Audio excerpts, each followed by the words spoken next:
तो फाइनली ढूंढ ही लिया आपने। हाँ, मुझे उम्मीद थी ढूंढ लोगे। तो आज की वीडियो में डिस्कस करेंगे सीबीएसई 2022 का सैम्पल पेपर का बेसिक जो सेट होता है आपका, उसका सेक्शन सी। सेक्शन ए और सेक्शन बी लास्ट वीडियो में डिस्कस कर चुके हैं। अब डिस्कस करते हैं सेक्शन सी। तो केस स्टडी बेस्ड क्वेश्चंस है, 10 क्वेश्चन गिवन आपको और 8 क्वेश्चंस अटेम्प्ट करने हैं। तो पहली केस स्टडी है रिंग ऑफ फायर के बारे में। तो the Pacific ring of fire is a major area in the basin of Pacific Ocean. Pacific Ocean में क्या है, रिंग ऑफ फायर एक जगह है where many earthquakes and volcanic eruptions occur in a large horseshoe shape. It is associated with nearly continuous series of oceanic trenches, volcanic arcs, volcanic belts and plate movements. तो ये यहाँ पे आपको इसकी image given है Pacific ring of fire की। उसके बाद फॉल्ट लाइन्स गिवन है। अब आते हैं मेन क्वेश्चन पे अपने। तो यहाँ पे ये ग्राफ जो है, ये ग्राफ के हिसाब से आपको क्वेश्चंस सोल्व करने हैं। Position of some countries in Pacific ring of fire. तो ये पोजीशंस है कुछ कंट्रीज की। तो अब हम क्वेश्चंस देखते हैं अपने। तो पहला क्वेश्चन है the distance between the point country A and country B. तो कंट्री ए और कंट्री बी के बीच में डिस्टेंस बताना है। तो ए है हमारे पास यहाँ पे और बी है यहाँ पे। तो कोऑर्डिनेट्स का ग्राफ बना देता हूं मैं एक बार ए और बी का। यहाँ पे है बी, इसके कोऑर्डिनेट्स क्या होंगे 4,0 और यहाँ पे हमारे पास ए, इसके कोऑर्डिनेट्स क्या होंगे पहले एक्स के लिए 1 पे और वाई के लिए 4 पे, यानी कि 1,4। और यहाँ पे ये अगर हम इसको ऐसे परपेंडिकुलर लेके आएंगे, देखो ऐसे, तो ये पॉइंट क्या है 1,1, ये पॉइंट क्या है 10, सॉरी 1,1 नहीं 10। तो बस अब हमें क्या निकालना है ए और बी के बीच की डिस्टेंस। तो बेसिक है, यहाँ से कितना यूनिट है 4 से 1 के बीच में, ये 3 यूनिट। यहाँ से कितना यूनिट है, आप कहोगे कि sir 4 unit.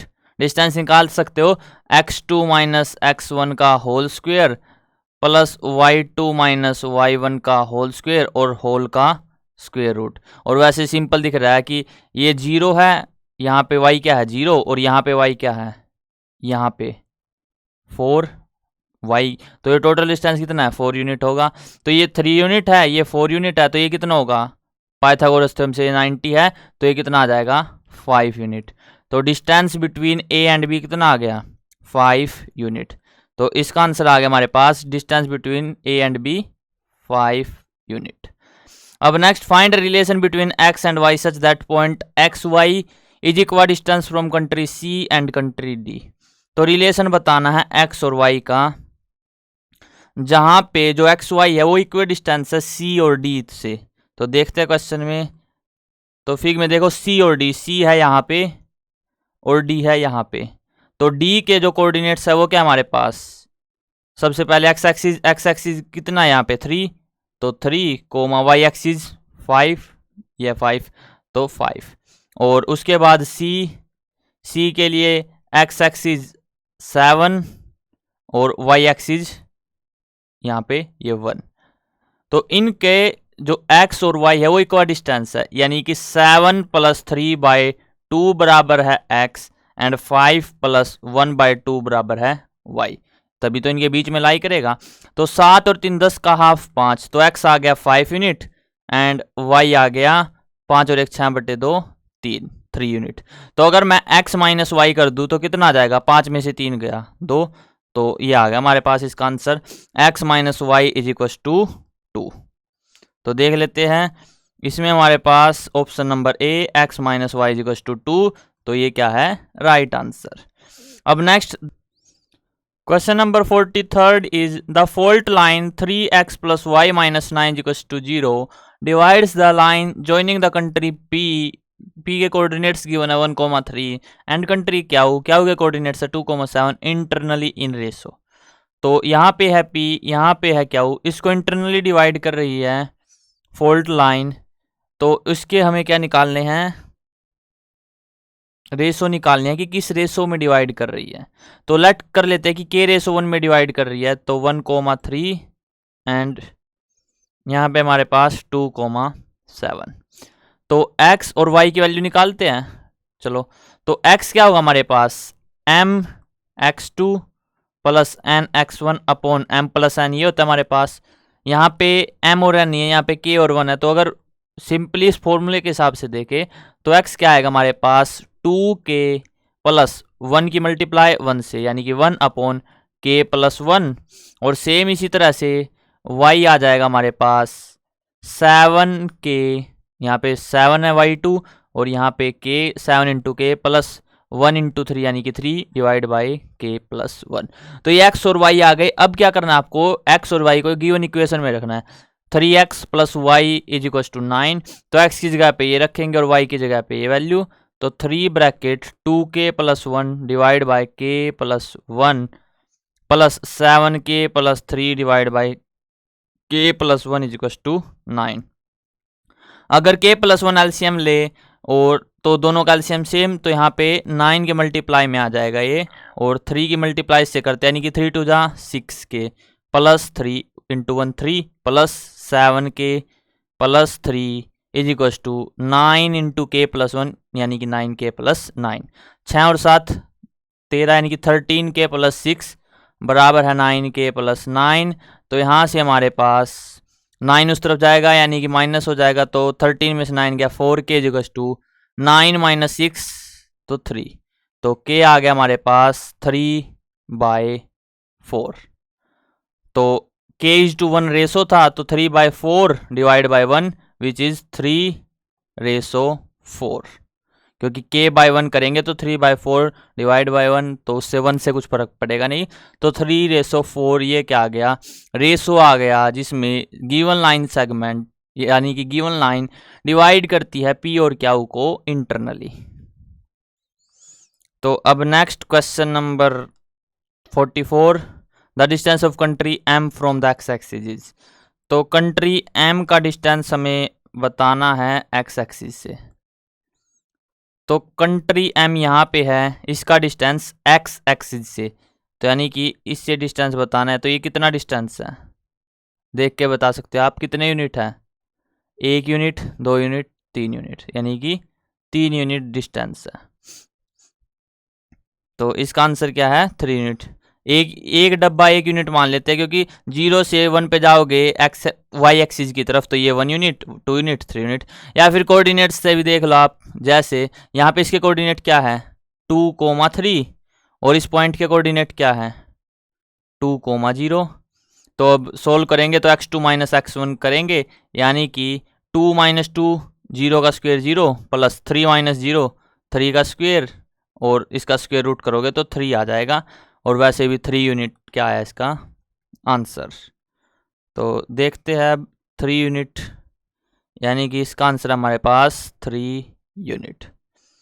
What are the coordinates of the country lying on the midpoint of country A and country D? तो कोऑर्डिनेट्स बताने हैं मिड पॉइंट कंट्री ए और कंट्री डी के। तो देखते हैं कोऑर्डिनेट्स क्या होंगे हमारे पास।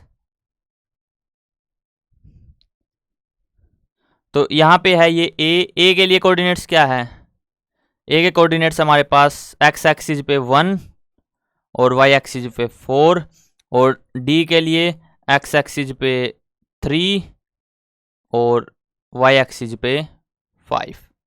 अब इसके मिड पॉइंट निकालने, यानी कि 3 और 1 4 का हाफ 2, और 5 और 4 9 का हाफ 9/2। तो क्या आ गया 2,9/2। तो इसके लिए आंसर क्या हमारे पास 2,9/2 which is option number B.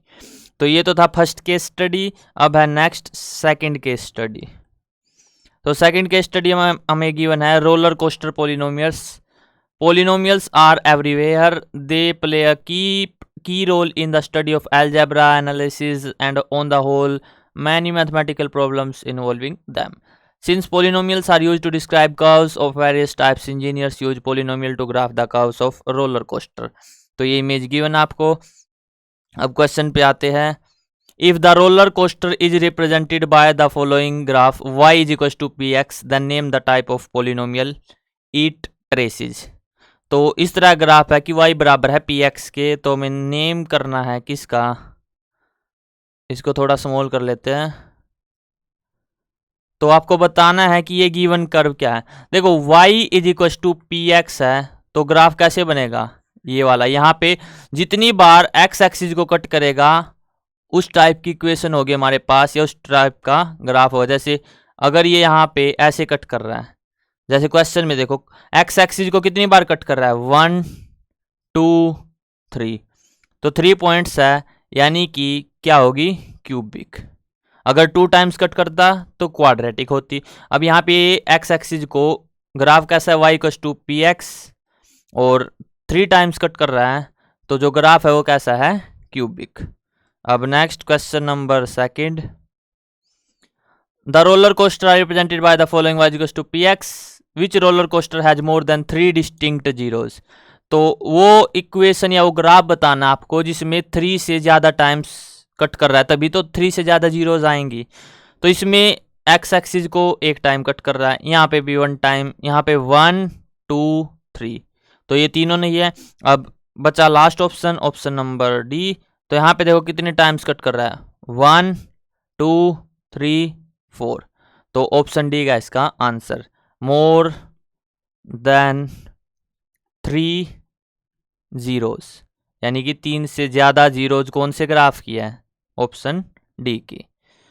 Next question number 48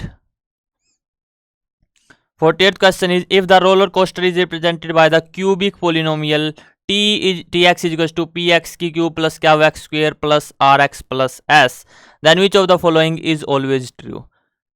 देखो अगर हमारे पास क्यूबिक पोलिनोमियल है तो जो x की क्यूब है, यहाँ पे पी एक्स की क्यूब है, तो जो x की क्यूब का कोफिशिएंट होगा वो कभी भी 0 नहीं हो सकता, यानी कि p कांट बी या never be equal to 0 in case of cubic polynomial. क्योंकि क्यूबिक किससे डिफाइन करते हैं, जो वेरिएबल है उसकी डिग्री से ही तो डिफाइन करते हैं हम कि वो पोलिनोमियल क्यूबिक है या क्वाड्रेटिक है। अगर x की पावर 2 है तो वो क्या है, क्वाड्रेटिक पोलिनोमियल। अगर x की पावर 3, क्यूबिक पोलिनोमियल।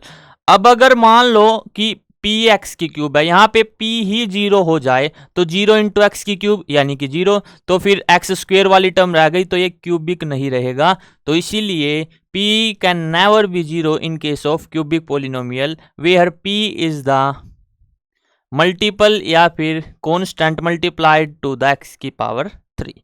अब नेक्स्ट क्वेश्चन नंबर 49,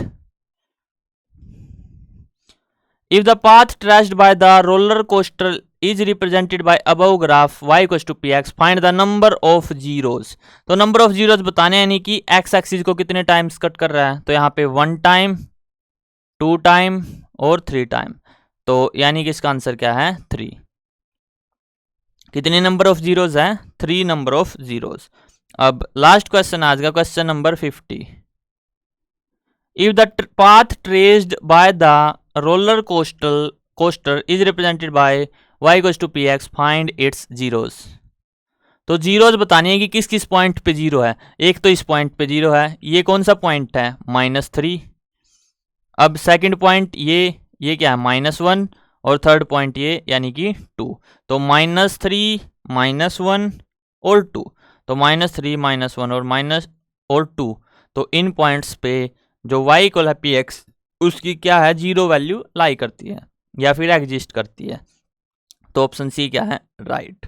तो यहाँ पे एंड करते हैं। आई होप आपको क्लियर हो गया होगा। अगर वीडियो पसंद आए तो वीडियो को लाइक करना, और अगर चैनल पे नए हो तो चैनल को सब्सक्राइब कर लेना।